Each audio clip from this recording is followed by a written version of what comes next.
છોકરો નિહાલમાં ભણતો તો મહેશ બાપુ બાપુ નિહાલમાં ભણતો તો એટલે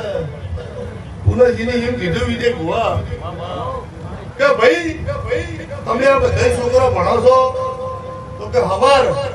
શિક્ષકે કીધું કે હવાર તમે સ્વર્ગમાંથી મોટી રેત લેતા આવજો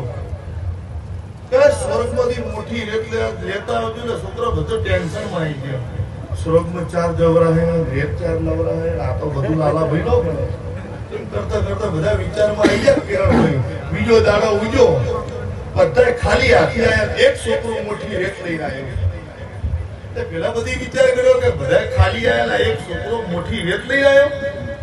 એને કીધું કે ભાઈ આ રેત ચોથી લાવી કે સ્વર્ગમાંથી લાવી કે સ્વર્ગ ચો થયો પેલા કીધું મારી માં ઊભી હતી એના પગ નેચેથી મોટી રેત લઈ સ્વર્ગ મારી માના પગ નેચે છે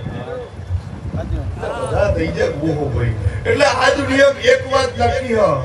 કોઈ એમ કે પેલો ભાઈ હોવર પક્ષી નરકમાં જાય સ્વર્ગમાં જાય ચોય જવાનો નહીં સ્વર્ગ અને નરક કોઈ છે હારે કોમ કરશો તો તમને સ્વર્ગનું સુખ મળશે શાંતિ મળશે એ લખું સ્વર્ગ છે અને મારી પંચુ નરક પડવું હોય તો ગટર હોય જો ભોંડા આવતો હોય જો નકરા કીડા પડ્યા હોય નરક કહેવાય તમને ચો રહેવું છે જો તમારા ચાલા ભેળું ભણવું છે એ ફક્ત તમને આવડવું આ વેળાએ હું બડાહલી માતા જે ઘટના બ્રહ્માંડની ચહેર ખમા કહી રહી હું તો ઢોલી વગાડી પાવળિયા માતા આઈ